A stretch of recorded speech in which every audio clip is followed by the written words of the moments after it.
Bienvenue à tous dans Côté Sport, le rendez-vous sport, bien-être et comportement équin du Salon du Cheval de Paris.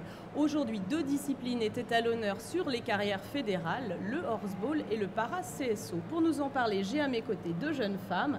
Alors Zoé Grand qui concourait dans le Master para-CSO. Bonjour Zoé. Bonsoir. Et Amandine Simon, qui elle, sous les couleurs rouges de Chambly, participait à la deuxième étape du championnat de France féminin de horseball. Bonsoir.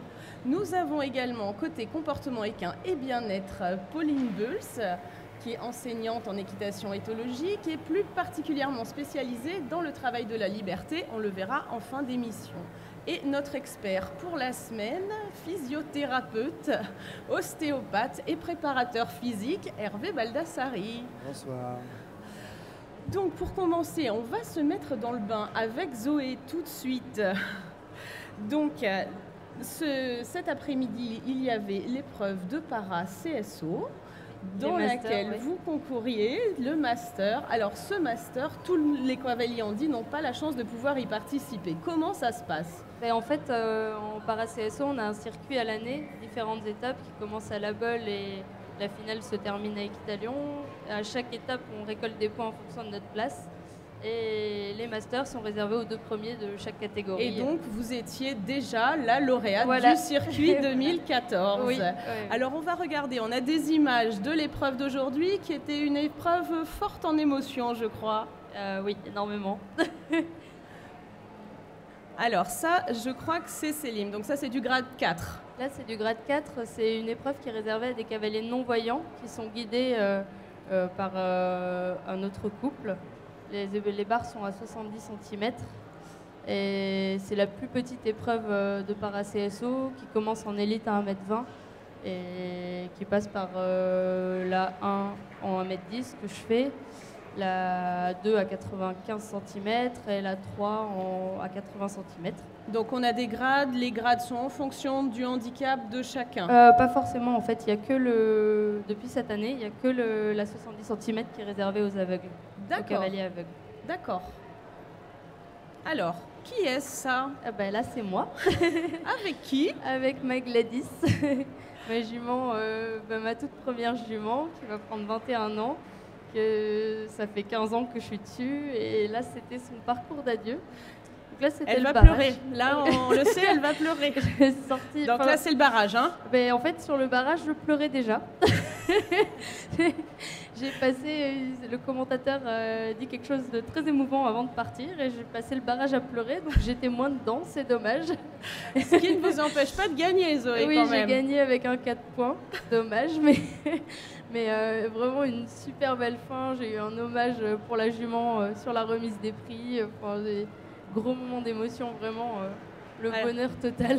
Alors, parlez-nous un petit peu de Gladys et cette relation si particulière avec cette jument. Gladys, on me l'a donnée quand j'avais 11 ans. Je la montais déjà depuis 2 ans en pension. Et en fait, cette jument, elle était nulle, tout le monde disait ça. Et en fait, on a évolué toutes les deux et on s'est retrouvés. On a fait jusqu'à de la 120, tout ça, avant mon accident. Et après mon accident de voiture, c'est grâce à elle que je suis remontée à cheval parce que je pense que sinon j'aurais jamais osé ressauter ou quoi.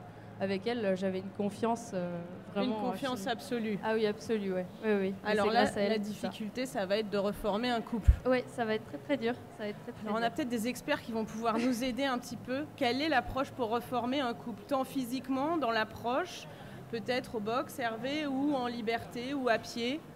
Pauline ?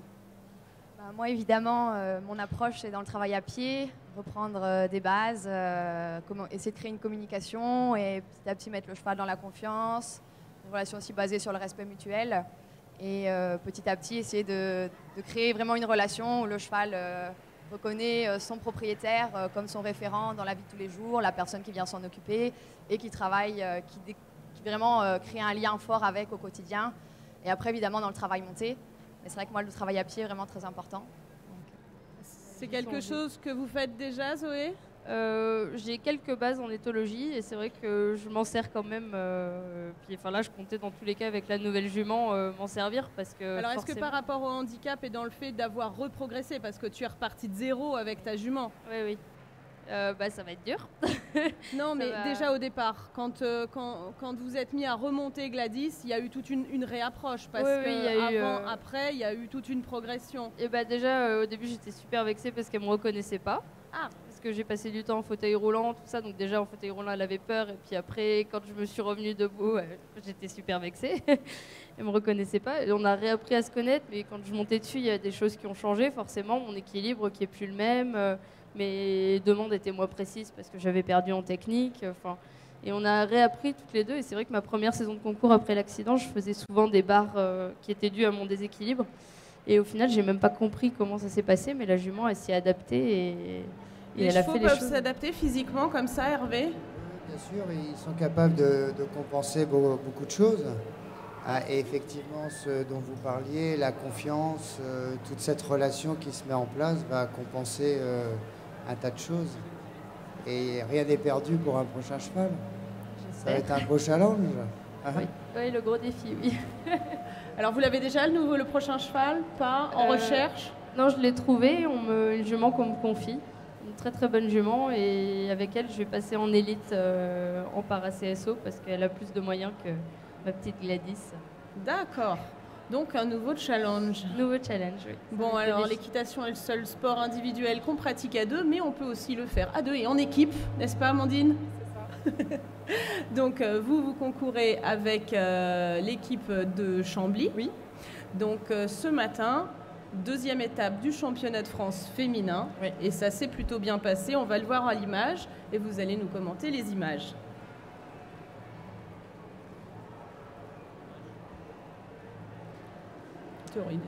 Alors là, on repart sur une pénalité 3.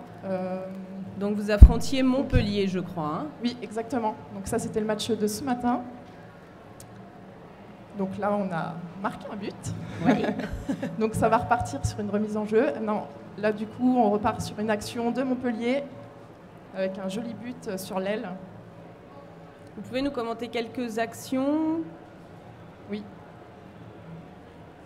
Alors là, on part en pénalité 2. Donc l'objectif, c'est de faire 3 passes avec 3 cavalières différentes. Donc là, apparemment, voilà, il y a eu une faute de réaliser sur la P2, donc on repart sur une P1. D'accord. Qui est un tir direct, en fait, à 5 mètres. Voilà. D'accord. But qui a été validé par Montpellier.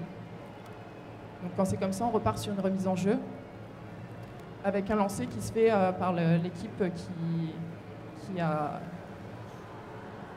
Donc là, on est sur une P3. Alors c'était un match difficile, c'était un match très disputé. Oui. En fait, on est très bien parti dans le match et au fur et à mesure, on s'est fait remonter. La deuxième mi-temps était très difficile. On a eu du mal à gérer la pression quand même. Et oui, on a eu peur de le perdre ce match. Mais le plus important, c'est d'être parti avec 3 points, comme on dit. D'accord. Alors, c'était le deuxième match. Donc, oui. Après Paris, vous êtes en tête du championnat de France avec Chambly. Ouais. Alors, quelle est la suite de la saison? Alors là, on repart au mois de janvier. On a l'épreuve au Mans, où on rencontre 2 autres équipes. Et donc, tout le championnat se passe jusqu'à la dernière étape, qui est au mois de mai à Cluny. D'accord. Alors, vous travaillez beaucoup, souvent votre cheval. Comment ça se passe? Alors, on a des séances de plat, en fait, où on travaille notre cheval individuellement. Et on a 2 entraînements collectifs dans la semaine. D'accord. Avec l'équipe. D'accord. Un qui est plutôt basé sur le collectif de l'équipe et un autre plutôt sur la technique individuelle, mais dans le cadre du horseball. D'accord. Et après, c'est que de l'entretien physique, travail sur le plat, pour que le cheval soit en condition pour les matchs. D'accord. Alors parfois, c'est vrai, le horseball, Hervé, a mauvaise presse. On dit que c'est un peu violent pour les chevaux. Votre avis? Non, moi, je pense pas. Le polo, c'est violent, le polo. Et ça va bien. Mais je voulais savoir, moi, vous faites un travail technique et vous faites pas il n'y a pas de préparation physique spécifique? Si, bien sûr, les matchs durent 20 minutes. Mais c'est très intense. On est 6 par équipe, on n'est que 4 sur le terrain. Et c'est vrai qu'il y a des arrêts de jeu, mais qui sont très très courts. Donc le cheval doit être en très bonne condition physique pour pouvoir faire un match entier. Et qu'est-ce que vous faites comme travail physique? Alors du travail en extérieur aussi, sur des trottings, galloping. Voilà. Donc l'idée c'est de compléter un travail sur le plat pour avoir de la précision, pour avoir un cheval réactif disponible, Voilà. mais qui ait de la condition également pour pouvoir tenir sur un effort. Les chocs en même temps. Oui, exactement. Ah, bon. Après, c'est vrai que le travail sur le plat permet aussi de développer la musculature parce que quand on ramasse sur le côté, pour le dos du cheval, c'est quand même assez intense. Donc il y a tout cet entretien physique qui va permettre au cheval de pouvoir supporter le match. Ouais. D'accord. Il y a un travail particulier à faire, Hervé, sur les chevaux de horseball? Il y a très certainement à mettre en place, à développer un travail dont on pourrait calculer le temps de travail, la durée et l'intensité, puisque il y a des efforts violents, ensuite c'est plus calme et puis ça revient de façon assez violente. Il y a du contact. Donc il faut que les chevaux soient prêts à supporter ça et surtout les ruptures de rythme. À un coup, ça va très vite, c'est très... Voilà, et donc là, il y a très certainement à mettre en place des protocoles. Ça serait intéressant de travailler avec une équipe de horseball, pour pouvoir commencer le travail au maximum de ses possibilités et avoir des réserves en fin de match. Oui. Ça dure 20 minutes en une fois. Non, 2 fois 10 minutes, avec une pause de 3 minutes. Et en fait, souvent, ce qui est le plus dur pour le cheval, c'est quand même le deuxième jour, où il a les courbatures du premier jour. Après, que ce soit le premier ou deuxième jour, on a toujours une visite vétérinaire le matin, qui nous permet de valider l'ensemble de la cavalerie et vérifier qu'ils sont bien que tout va bien avant de pouvoir débuter les matchs, quoi. Et vos chevaux sont plus fatigués le deuxième jour? Plus difficile. On sent les courbatures, beaucoup plus difficile à monter le deuxième jour. C'est en ça où ce serait intéressant Exactement, de mettre en place pour avoir le pic de forme à ce moment-là, et non pas le premier jour. Donc dans la semaine, on a un travail sur la récupération, un petit sujet sur la récupération avec Hervé, que je vous invite à regarder. Pauline, le horseball, c'est une bonne désensibilisation pour le cheval, pour le cavalier en tant qu'enseignante? Oui, alors moi dans mon enseignement, j'enseigne pas collectivement, donc moi c'est que du cours particulier, donc j'enseigne pas du tout le horseball ou quoi, mais c'est sûr que oui, ça fait des chevaux qui forcément sont habitués à avoir plein de choses autour d'eux et le cavalier qui se penche, qui ramasse, alors que des fois c'est vrai qu'on peut avoir des chevaux, dès qu'on bouge un tout petit peu différemment sur leur dos, qui s'inquiètent, quelque chose qui passe au-dessus d'eux, c'est la fin du monde. Il y a une phase de désensibilisation? Oui, bien sûr. Les chevaux réagissent tous différemment les uns des autres au démarrage quand on les met, quand on commence la discipline en fait. Mais oui, il y a toujours des situations où déjà l'effet de groupe, qui n'ait pas peur de la balle, des autres chevaux, de nous aussi, parce que quand on vient récupérer une passe ou remettre la balle, forcément on peut faire des gestes qui peuvent au départ leur faire peur. Bien sûr, en plus c'est déséquilibré. Voilà, exactement, les ramassages, tout ça, oui. Ça prend du temps. Il faut être patient. Ouais. D'accord. Alors la patience en termes de communication, c'est aussi important. Parce que je crois que le rêve qu'on a tous en commun en tant que cavalier, c'est d'avoir une bonne communication avec son cheval. Alors ça se fait à pied, ça se fait au box. Mais on a retrouvé Pauline sur la carrière éthologique pour qu'elle nous fasse voir comment on peut progresser, pour faire progresser la communication en liberté. On regarde Pauline et Nayad. J'avais oublié Nayad. Avant de commencer le travail en liberté, on va commencer par vérifier quelques points importants sur le cheval qu'il est nécessaire de mettre en place avant d'enlever la longe. La première étape, c'est de vérifier que le cheval est capable de se concentrer sur nous. Donc pour ça, on va utiliser le contrôle des postérieurs. Je vais me diriger vers l'arrière-main et je vais demander à ma jument de venir pousser ses postérieurs jusqu'à ce qu'elle me fasse face, jusqu'à ce que je récupère son attention vers moi. Et être capable de faire ça évidemment de chaque côté, ça c'est ultra important. Je regarde les hanches, je mets de l'énergie, je suis très concentrée sur la partie à bouger et j'insiste jusqu'à ce que la jument finisse par me faire face. Ensuite, on va s'intéresser au fait que le cheval reste connecté dans le mouvement, qu'il soit capable de nous suivre, de s'arrêter quand on s'arrête, c'est-à-dire qu'il reste collé à nous en permanence et qu'il ne se déconnecte pas pour aller voir ailleurs.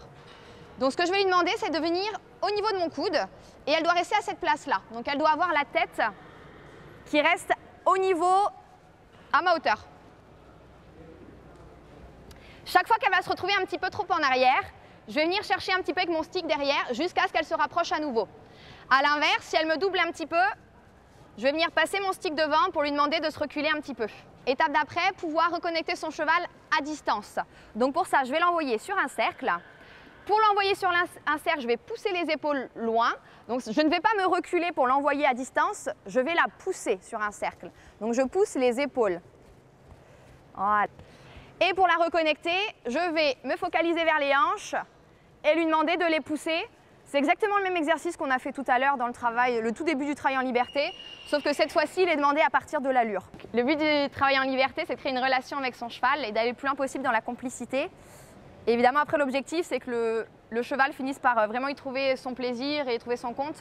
Donc, c'est vraiment de partir dans quelque chose où le cheval s'exprime, dans quelque chose qui s'apparente à du jeu. Et où la seule limite, ça va être l'imaginaire. Pouvoir trouver toujours de nouvelles choses qui vont intéresser notre cheval. Alors, est-ce que, Amandine, Zoé, est-ce que vous jouez avec vos chevaux, vous, en liberté? Avec Gladys, c'est notre grande habitude quand elle est au paddock. Je passe toujours un petit moment à jouer avec elle, à lui faire des bouts, tout ça. Elle vient me chercher, elle part en coup de cul, elle revient, je refais bout, elle repart. C'est vraiment notre grande manie toutes les deux. D'accord, donc c'est quelque chose de travaillé ou c'est quelque chose de complètement instinctif? C'est instinctif parce que j'ai fait ça quand j'étais gamine au début pour m'amuser avec elle. Et puis au final, je réalise que la jument, des fois, elle vient me chercher.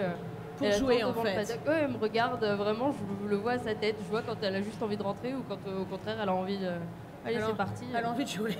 On court un petit peu là. Et vous, Amandine? C'est vrai que la complicité est importante en fait avec son cheval. Après oui, exactement la même chose quoi. On aime s'amuser avec les chevaux quand ils sont en liberté. Et c'est notre plaisir à nous aussi à côté en fait. De pas toujours que les solliciter et avoir des petits instants aussi de plaisir avec eux. Alors le bout, c'est naturel pour les chevaux, Pauline? Le bout, parce qu'apparemment elles font bout et les chevaux courent et se courent derrière en faisant bout. Ça m'arrive aussi de faire bout. D'accord.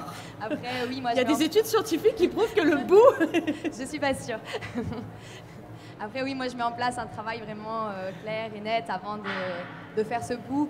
Donc moi, ce que j'aime bien, c'est qu'il y ait d'abord une relation claire qui soit mise en place. Au niveau de la sécurité, pour avoir une maîtrise quand même, parce qu'il y a avoir un petit peu de contrôle. Voilà. Après, chacun, quand on a un petit peu de feeling, oui, on peut s'amuser un petit peu avec son cheval. Des fois, les gens s'amusent et c'est un petit peu la limite au niveau de sécurité, voilà, du danger. Quand on n'a pas un cheval qui est très respectueux. C'est ce qu'il va falloir faire avec la nouvelle. Je vais pas faire bout de suite avec la nouvelle. Non, mais par contre, les conseils de Pauline... je vais les utiliser, oui. Ça risque de vous faire gagner du temps. Je pense, oui. Oui, donc c'est une communication qu'on peut travailler, qu'on peut travailler au fur et à mesure avec n'importe quel type de chevaux. Ah oui, avec n'importe quel type de cheval. Après, ça dépend de quoi on parle. Si on parle d'équitation éthologique, l'équitation éthologique, c'est quoi? C'est l'éducation du cheval. Donc, il n'y a aucune raison pour que certains types de chevaux soient... les ânes, ils sont beaucoup plus récalcitrants naturellement. Oui, mais c'est pas une raison pour ne pas les éduquer. Certes, ça doit être plus long. Donc c'est comme si on disait on va éduquer que les enfants qui sont gentils. C'est plus facile, mais c'est pas ça qu'il faut faire. Donc là, l'équitation éthologique, c'est éduquer les chevaux. Donc oui, il faut tous les éduquer. Donc oui, n'importe quel type de cheval et tous les types de chevaux, surtout, il faut éduquer. D'accord. Et à pied, il y en a qui ont des prédispositions qu'on peut sentir quand on lâche son cheval, quand on... Oui, évidemment. Après, il y a des chevaux dans leur tempérament, caractère, qui vont être plus disposés. Après, ça dépend aussi de la vie qu'ils ont eue. Ça dépend leur tempérament de base. Ils vont être plus proches, plus malicieux, plus joueurs. D'autres qui vont être plus distants. Bon, évidemment, il y en a qui vont avoir plus de disposition, par exemple, à travailler en liberté, qui vont aimer ça plus facilement. Après, c'est pas pour autant qu'avec les autres, il ne faut pas essayer d'insister un petit peu. Le challenge, justement, ça va être de réussir à les intéresser. Alors, est-ce que cette relation de communication à pied permet d'améliorer la communication globale où il n'y a pas un risque de parasitage entre le à pied, le en selle? Non, pas du tout. Au contraire, moi, tout mon travail avec les chevaux commence à pied.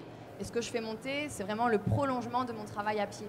Donc il y a un énorme lien entre les deux et ça ne parasite absolument pas, c'est vraiment une suite logique. Par contre, on évite peut-être la répétition systématique de trop de mouvements, parce que ça leur demande peut-être une pression psychologique. Enfin, je dis peut-être des sottises, mais parfois on voit certains chevaux un peu abrutis par la répétition de mouvements à pied. Enfin, moi j'en ai vu travailler et effectivement on a l'impression Après, c'est comme tout, c'est à nous aussi d'avoir un petit peu de mesure dans les choses et la répétition est nécessaire pour acquérir les choses, ça c'est obligatoire. Enfin, c'est comme tout, on va faire une fois qu'on maintient, on a l'exercice. Oui, après, c'est ça. Une fois qu'on a l'exercice, On va pas le répéter bêtement, Voilà. systématiquement. Après, il faut aller un petit peu plus loin, il faut trouver d'autres exercices. Les choses s'emboîtent un petit peu, on met une base et puis après, on peut augmenter petit à petit et aller de plus en plus haut.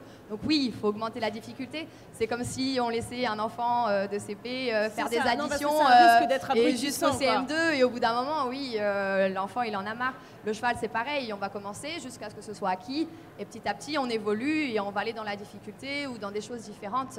Oui, le but, c'est... Voilà, mais après, ceux qui répètent bêtement jusqu'à ce que le cheval s'automatise et devienne un peu robotisé, c'est pas la bonne chose. C'est comme Mais- techniquement, on va perdre de la spontanéité, Oui, on va perdre de la évidemment. spontanéité dans le mouvement, Évidemment. on va perdre plein de choses. D'accord.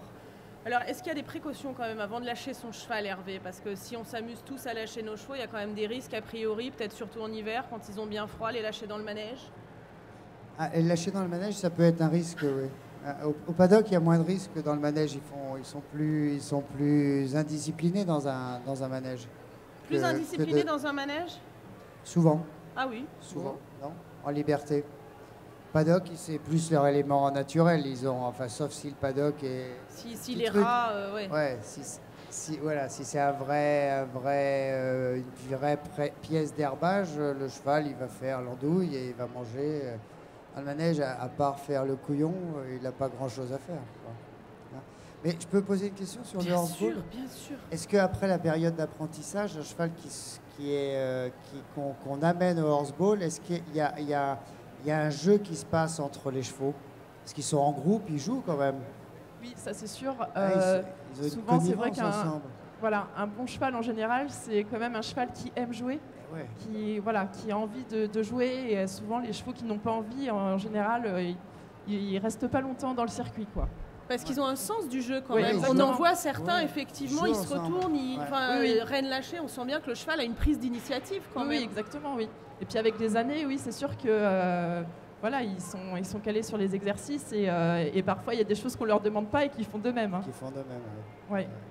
Bon, mais je pense que dans les autres disciplines, c'est pareil. Hein. Il faut quand même que les chevaux aiment jouer, que ça reste quand même Oui, quand même. Oui. un petit peu ludique. Oui, en CSO, ce qu'on voit, c'est les chevaux, j'en ai déjà monté plein, qui aiment pas sauter.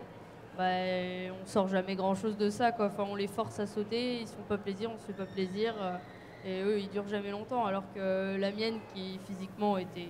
Enfin, elle est toute misérable. Enfin, elle a rien pour elle, physiquement.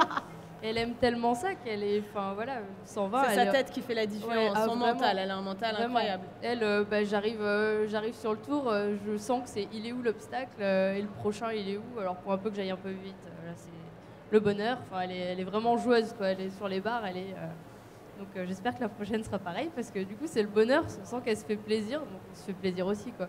On réfléchit Et même. ce jeu, ça joue sur le mental du cheval, justement. Est-ce qu'on peut lui redonner confiance en lui, qu'on retrouve après éventuellement sous la selle?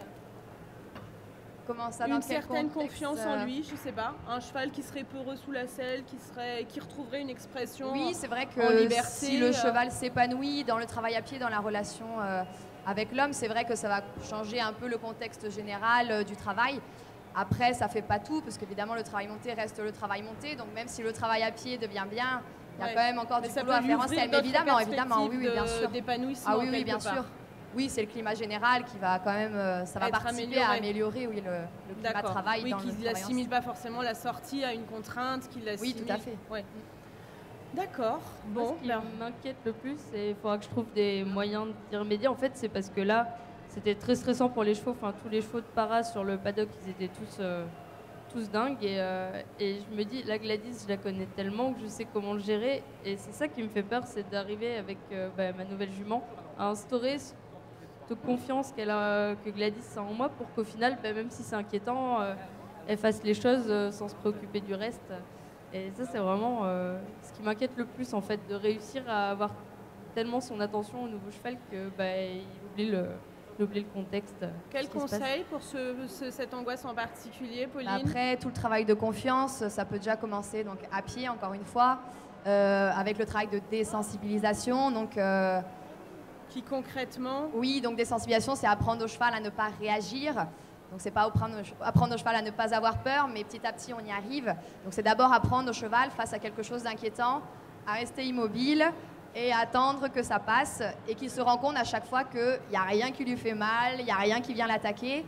Et petit à petit, à force de le confronter à plein de situations différentes, où le cheval apprend que l'immobilité lui va bien, il va petit à petit finir par faire confiance sur d'autres choses, même d'autres choses qu'on ne lui aura pas présentées au préalable. Donc on va instaurer un climat de confiance. Un climat de confiance, des zones de confort qui vont lui permettre de se retrouver quel que soit l'environnement. Oui, et puis il va tranquilliser le cavalier. Il va comprendre aussi. que le cavalier ne va jamais le trahir et tout ce que le cavalier va lui proposer comme environnement, si on lui dit qu'il peut passer, il peut passer. Parce qu'auparavant, on ne l'a jamais trahi dans nos demandes. Si on lui demande, c'est que c'est possible. Donc, s'il doit passer à côté d'une banderole, à côté de quelque chose, il peut le faire. Parce qu'on ne l'aura jamais trahi. D'accord. Et à partir de là, ça tranquillise aussi le cavalier. Bon. C'est ça aussi. Ouais. Bon, plein de boulot en perspective. Mesdemoiselles, monsieur un peu moins là tout de suite.